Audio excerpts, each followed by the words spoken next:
ನಮ್ಮ ಜೊತೆಯಲ್ಲಿ ಹಿರಿಯ ಪತ್ರಕರ್ತರು ರಾಜಕೀಯ ವಿಶ್ಲೇಷಕರಾದ ರವೀಂದ್ರ ರೇಷ್ಮೆ ಸರ್ ಕನೆಕ್ಟೆಡ್ ಇದ್ದಾರೆ. ಸರ್ ನಮಸ್ಕಾರ. ಪ್ರಿಯಾಂಕ್ ಖರ್ಗೆ ಅವರು ದೆಹಲಿಗೆ ಹೋದ್ರು, ರಾಹುಲ್ ಗಾಂಧಿ ಮೀಟ್ ಆದ್ರು, ವಾಪಸ್ ಬರ್ತಾ ಇದ್ದ ಹಾಗೆ ಮುಖ್ಯಮಂತ್ರಿಗಳ ಮನೆಗೆ ಹೋದ್ರು, ಉಪಮುಖ್ಯಮಂತ್ರಿಗಳ ಮನೆಗೆ ಹೋದ್ರು, ಮಾಧ್ಯಮದ ಮುಂದೆ ಆಕ್ಟಿವ್ ಆಗಿ ಪ್ರತಿಕ್ರಿಯೆಯನ್ನ ನೀಡಲಿಕ್ಕೆ ಪ್ರಾರಂಭ ಮಾಡಿದ್ರು. ಏನಿರಬಹುದು, ಯಾಕಿಷ್ಟು ಆಕ್ಟಿವ್ನೆಸ್? ರಾಹುಲ್ ಗಾಂಧಿ ಅವರ ಭೇಟಿ ಉದ್ದೇಶ, ಅದಾದ ನಂತರ ಸಂದೇಶ ರವಾನೆ ಅನ್ನೋ ಲೆಕ್ಕಾಚಾರಗಳು ನಿಜವೇ ಇದು ಅಂತ ಹೇಳಿ? ನೋಡಿ, ರಾಹುಲ್ ಗಾಂಧಿ ಅವರು ವಿದೇಶಿ ಯಾತ್ರೆಯಿಂದ ವಾಪಸ್ ಬಂದಾಕ್ಷಣ ಮೊದಲು ಭೇಟಿಯಾಗಿದ್ದು ಹಿರಿಯ ಕಾಂಗ್ರೆಸ್ ನಾಯಕ ಮತ್ತು ವಿಧಾನ ಪರಿಷತ್ ಸದಸ್ಯ ಬಿ.ಕೆ. ಹರಿಪ್ರಸಾದ್ ಅವ್ರನ್ನ. ಬಿ.ಕೆ. ಹರಿಪ್ರಸಾದ್ ಇಂದಿರಾ ಗಾಂಧಿ ಅವರ ಕಾಲದಿಂದ, ಅದು ವಿಶೇಷವಾಗಿ ಸಂಜಯ್ ಗಾಂಧಿ ಅವರ ಕಾಲದಿಂದ ಹಿಡಿದು ಇಲ್ಲಿವರೆಗೂ ಕೂಡ ಕಾಂಗ್ರೆಸ್ ಹೈಕಮಾಂಡಿನ ಗರ್ಭಗುಡಿಯ ಪೂಜಾರಿಗಳ ಪೈಕಿ ಒಬ್ಬರಾಗಿದ್ದವರು. ಈಗ ಅವರು 5 ವರ್ಷಗಳ ಹಿಂದೆ ಅವ್ರನ್ನ ರಾಜ್ಯ ರಾಜಕಾರಣಕ್ಕೆ ವಾಪಸ್ ಕಳಿಸೋವರೆಗೂ ಕೂಡ ದಿಲ್ಲಿ ಹೈಕಮಾಂಡ್ನ ಅತ್ಯಂತ ನಂಬಿಕಸ್ಥ ಸಲಹೆಗಾರರು ಮತ್ತು ಬೆಂಬಲಿಗರ ಪೈಕಿ ಅವರೊಬ್ಬರಾಗಿದ್ರು. ಸೊ ಎಲ್ಲಾ ಬಿಟ್ಟು ಬಿ.ಕೆ. ಹರಿಪ್ರಸಾದ್ ಅವ್ರನ್ನ ಯಾತಕ್ಕೆ ಕರೆಸ್ಕೊಂಡ್ರು? ಯಾಕೆ ಅವ್ರ ಜೊತೆ ಕೂಡ ಸುಮಾರು 3/4 ಗಂಟೆಯಷ್ಟು ಮಾತನಾಡಿದ್ರಂತೆ. ಯಾವ ಡಿ.ಕೆ. ಶಿವಕುಮಾರ್ಗೆ ಸಿಗದೇ ಇದ್ದ ಅವಕಾಶ, ಅದೇ ರೀತಿ ಡಿ.ಕೆ. ಶಿವಕುಮಾರ್ ಪರವಾಗಿ ದಿಲ್ಲಿಗೆ ಧಾವಿಸಿದ್ದ ಶಾಸಕರ ತಂಡಕ್ಕೆ, ಅದು ಹಿರಿಯ ಸಚಿವರು ಚಲುವರಾಯಸ್ವಾಮಿ ಅವರ ನೇತೃತ್ವದಲ್ಲಿ ಹೋಗಿದ್ರು ಡಿ.ಕೆ. ಶಿವಕುಮಾರ್ ಬೆಂಬಲಿಗ ಶಾಸಕರು, ಅವ್ರಿಗೂ ಕೂಡ ಕೊಡದೇ ಇದ್ದ ಅಪಾಯಿಂಟ್ಮೆಂಟ್ ಅನ್ನ ಬಿ.ಕೆ. ಹರಿಪ್ರಸಾದ್ ಅವ್ರಿಗೆ ಯಾಕೆ ಕೊಟ್ರು? ಅದಾದ ನಂತರ ಅತ್ಯಂತ ಅಚ್ಚರಿದಾಯಕ ಬೆಳವಣಿಗೆಯಲ್ಲಿ ಮಂತ್ರಿ ಪ್ರಿಯಾಂಕ್ ಖರ್ಗೆ ಅವ್ರನ್ನ ಕರೆಸ್ಕೊಂಡ್ಬಿಟ್ಟು ಅವ್ರ ಸುದೀರ್ಘವಾಗಿ 1.5 ಗಂಟೆಗಳ ಕಾಲ ಮಾತಾಡಿದ್ದಷ್ಟೇ ಅಲ್ಲ, ಅವ್ರ ಮೂಲಕ ಒಂದು ಸಂದೇಶವನ್ನು ರವಾನಿಸಿದ್ರಂತೆ. ಅವರು ದಿಲ್ಲಿಯಿಂದ ಬಂದವರೇ ಮೊದಲು ಮುಖ್ಯಮಂತ್ರಿ ಅವ್ರನ್ನ, ತದನಂತರ ಉಪಮುಖ್ಯಮಂತ್ರಿ ಅವ್ರನ್ನ ಇಬ್ಬರು ಭೇಟಿ ಮಾಡಿ ಆ ಸಂದೇಶವನ್ನ ರವಾನಿಸಿದ್ದಾರಂತೆ. ನನಗೆ 2 ದಿನಗಳ ಹಿಂದೆ ಮತ್ತೊಂದು ವೇದಿಕೆಯಲ್ಲಿ ಮಾತಾಡುವಾಗ ಇದು ಸೂಕ್ಷ್ಮವಾಗಿ ಇದನ್ನ ಹೇಳಿದ್ದೆ. ಮಲ್ಲಿಕಾರ್ಜುನ್ ಖರ್ಗೆ ಅವರು ಬೆಂಗಳೂರು ಮುಕ್ಕಾಂ ಹಾಕಿದ್ರಲ್ಲ ಒಂದ್ 3 ದಿವಸ, ಆವಾಗ ಸಿದ್ದರಾಮಯ್ಯನವರು ಅವ್ರನ್ನ ಭೇಟಿ ಆದ್ರು. ಅದಲ್ದೇನೆ ಎರಡು ಕಡೆಯ ಹಿರಿಯ ಶಾಸಕರು ಮಂತ್ರಿಗಳೆಲ್ಲ ಅವ್ರ ಜೊತೆಗೆ ಮಾತಾಡಿ ಆಪ್ತ ಸಮಾಲೋಚನೆ ನಡೆಸ್ತಾ ಇದ್ರು. ಅಲ್ಲಿ ಎಲ್ಲೋ ಒಂದ್ ಕಡೆ, ಸರ್, ಅನೇಕ ವರ್ಷಗಳಿಂದ ನಿಮಗೆ ಸಿಗಬೇಕಾಗಿದ್ದ ಅವಕಾಶ ತಪ್ಪು ಹೋಗ್ಬಿಟ್ಟು ಸಿದ್ದರಾಮಯ್ಯವ್ರಿಗೆ ಸಿಕ್ತು, ನಿಮಗೆ ಬೇರೆ ಬೇರೆ ಕಾಲಘಟ್ಟಗಳೇ ಅನ್ಯಾಯ ಆಗಿದೆ, ನೀವೇ ಆಗೋದಾದ್ರೆ ನಮ್ದೇನ ಅಭ್ಯಂತರ ಇಲ್ಲ ಅಂತಂದ್ರಂತೆ. ಈ ರೀತಿಯ ಸಂದೇಶವನ್ನು ಸಿದ್ದರಾಮಯ್ಯನವರು ಕೂಡ ರವಾನಿಸಿದ್ರಂತೆ, ಜಾರ್ಜ್ ಅವ್ರ ಮೂಲಕನ ಅಥವಾ ಮತ್ತೊಬ್ಬ ಸಚಿವರ ಮೂಲಕ. ನಾನು ಬೇಕಾದ್ರೆ ದಲಿತರು ಯಾರಾದ್ರೂ ಮುಖ್ಯಮಂತ್ರಿ ಆಗೋದ್ರೆ ಬಿಟ್ಕೊಡ್ಲಿಕ್ಕೆ ಸಿದ್ಧ ಅನ್ನೋ ಒಂದು ಇಂಗಿತವನ್ನ ಸಿದ್ದರಾಮಯ್ಯವರು ವ್ಯಕ್ತಪಡಿಸಿದ್ರಂತೆ.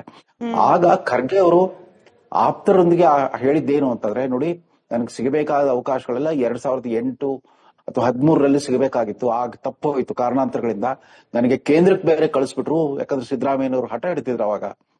ಈಗ ನನಗೆ ನನ್ನ ವಯಸ್ಸು ಮತ್ತು ಆರೋಗ್ಯ ನನ್ನ ಕಡೆಗಿಲ್ಲ, ಆದ್ರೆ ಪ್ರಿಯಾಂಕ್ ಈಗಾಗಲೇ ಸಾಕಷ್ಟು ಅನುಭವ ಪಡ್ಕೊಂಡಿದ್ದಾನೆ, ಆತನ ನಾಯಕತ್ವವನ್ನು ಏನಾದ್ರು ಒಪ್ಕೊಳ್ಳಿಕ್ಕೆ ತಯಾರಾದ್ರೆ ನೋಡೋಣ ಅಂತಂದ್ಬಿಟ್ಟು ಹೈಕಮಾಂಡ್ ಮನಸ್ಸಲ್ಲಿ ಏನಿದೆ ಅಂತ ಅವರು ಇದೇ ತರ ಹೇಳಿದ್ರಂತೆ. ಈಗ ನೋಡಿ, ಪ್ರಿಯಾಂಕ್ ಖರ್ಗೆ ಕೇವಲ ಮಲ್ಲಿಕಾರ್ಜುನ್ ಖರ್ಗೆ ಅವರು ಮಗನಾಗಿ ಉಳ್ಕೊಂಡಿಲ್ಲ. ಈಗಾಗಲೇ ಅವರು ಸಿದ್ದರಾಮಯ್ಯನವರು ಮೊದಲೇ ಅವಧಿಯಲ್ಲೇ ಅವರು ಐಟಿ-ಬಿಟಿ ಮಂತ್ರಿ ಆಗಿದ್ರು. ಈಗ ಗ್ರಾಮೀಣಾಭಿವೃದ್ಧಿ, ಪಂಚಾಯತ್ ರಾಜ್ ನಂತ ಪ್ರತಿಷ್ಠಿತ ಹುದ್ದೆ ಜೊತೆ ಐಟಿ-ಬಿಟಿ ಮಂತ್ರಿ ಆಗಿದ್ದಾರೆ. ಎಲ್ಲಕ್ಕಿಂತ ಮುಖ್ಯವಾಗಿ ರಾಜೀವ್ ಗಾಂಧಿ ಅವರ ಇತ್ತೀಚಿನ ಅಚ್ಚುಮೆಚ್ಚಿನ ವಿಷಯಗಳು, ಅಂದ್ರೆ ವಿವಾದಗ್ರಸ್ತ ವಿಷಯಗಳಾಗಿರೋ ವೋಟ್ ಚೋರಿ ಮತ್ತು ಆರ್.ಎಸ್.ಎಸ್ ವಿರೋಧಿ ಒಂದು ವಾಕ್ಪ್ರಹಾರ ಏನಿದೆ, ಅವೆರಡೂ ವಿಚಾರದಲ್ಲಿ ಇತರ ಯಾವುದೇ ಸಚಿವರು ಅಥವಾ ಹಿರಿಯ ಶಾಸಕರಿಗೆ ಇಲ್ಲದೆ ಇದ್ದ ಧೈರ್ಯವನ್ನ ಈ ಪ್ರಿಯಾಂಕ್ ಖರ್ಗೆ ಪ್ರದರ್ಶನ ಮಾಡಿಬಿಟ್ರು. ಅದರಲ್ಲೂ ಆರ್.ಎಸ್.ಎಸ್ ವಿರೋಧಿ ಅವರ ನಿರಂತರವಾದ ವಾಕ್ಪ್ರಹಾರ ಯಾವ ರೀತಿ ಇತ್ತು ಅಂತಂದ್ರೆ, ಸ್ವತಃ ಸರಸಂಚಾಲಕ ಮೋಹನ್ ಭಾಗವತ್ ಅವರೇ ಬೆಂಗಳೂರಿಗೆ ಧಾವಿಸಿ ಬಂದ್ಬಿಟ್ಟು ಒಂದು ವಿಶೇಷ ಆಹ್ವಾನಿತರ ಒಂದು ದೊಡ್ಡ ಸಮಾವೇಶ ನಡೆಸಬೇಕಾಯ್ತು. 1.5 ದಿನ ಸಮಾವೇಶ ನಡೆಸ್ಬಿಟ್ಟು ಈ ಪ್ರಿಯಾಂಕ್ ಖರ್ಗೆ ಎತ್ತಿದ ಪ್ರಶ್ನೆಗಳಿಗೆ ಉತ್ತರ ಕೊಡೋ ಪ್ರಯತ್ನ ಮಾಡಿದ್ರು ಅಷ್ಟೇನೆ. ಆದ್ರೆ ಉತ್ತರ ಕೂಡ ಅಷ್ಟೊಂದು ನಿರೀಕ್ಷಿತ ರೀತಿಯಲ್ಲಿ ಪರಿಣಾಮ ಬೀರಲೇ ಇಲ್ಲ. ಕಡೆಗೂ ಕೂಡ ಯಕಶ್ಚಿತ್ ಒಂದು ಚಿತ್ತಾಪುರದಲ್ಲಿ ಪಥಸಂಚಲನ ನಡೆಸಲಿಕ್ಕೆ ಹರಸಾಹಸ ಪಡಬೇಕಾಯ್ತು ಆರ್.ಎಸ್.ಎಸ್ ಪ್ರಮುಖರು. ಕಡೆಗೂ ಕೋರ್ಟ್ ಆರ್ಡರ್ ಹಿಡ್ಕೊಂಡು ಬಂದ್ಬಿಟ್ಟು ಅವರು ಆರ್.ಎಸ್.ಎಸ್ ಪಥಸಂಚಲನ ನಡೆಸೋ ಸ್ಥಿತಿ ಬಂದ್ಬಿಡ್ತು.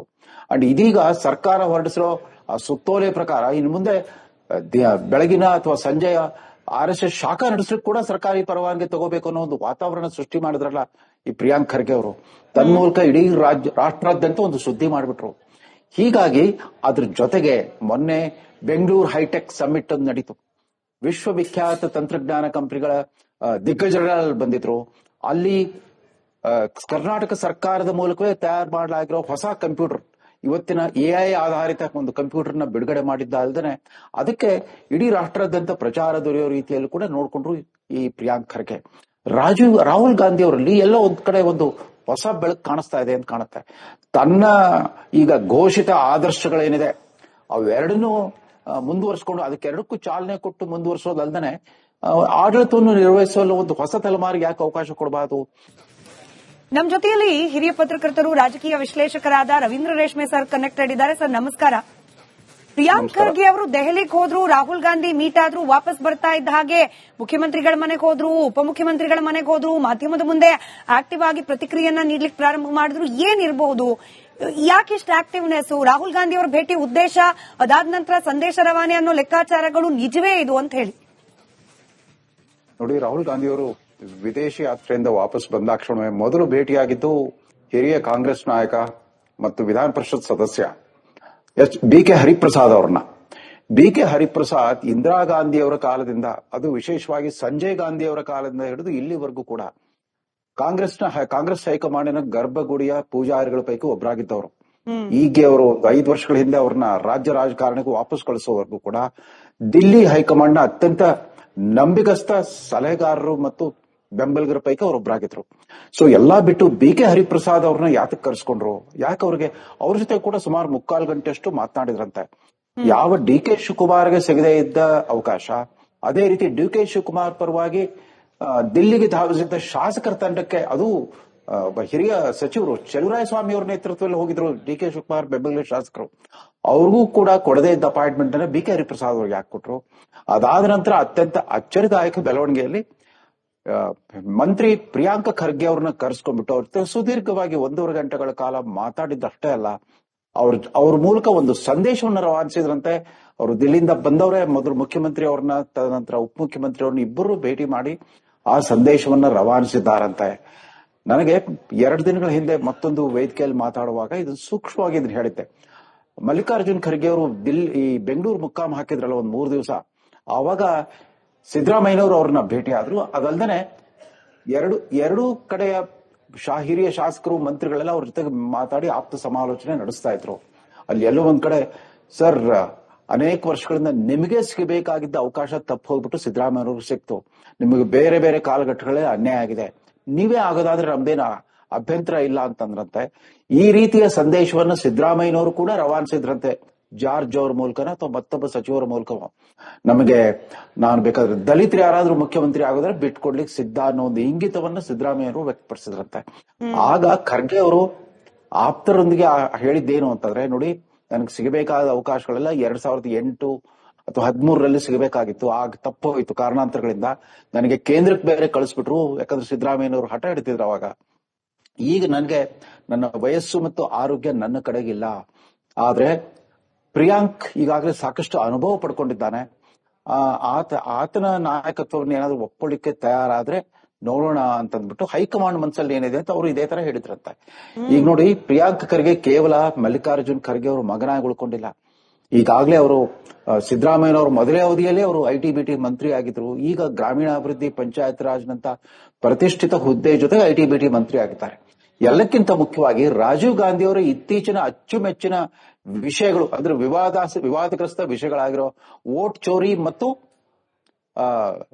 ಆರ್.ಎಸ್.ಎಸ್ ವಿರೋಧಿ ಒಂದು ವಾಕ್ಪ್ರಹಾರ ಏನಿದೆ, ಅವೆರಡೂ ವಿಚಾರದಲ್ಲಿ ಇತರ ಯಾವುದೇ ಸಚಿವರು ಅಥವಾ ಹಿರಿಯ ಶಾಸಕರಿಗೆ ಇಲ್ಲದೆ ಇದ್ದ ಧೈರ್ಯವನ್ನ ಈ ಪ್ರಿಯಾಂಕ್ ಖರ್ಗೆ ಪ್ರದರ್ಶನ ಮಾಡಿಬಿಟ್ರು.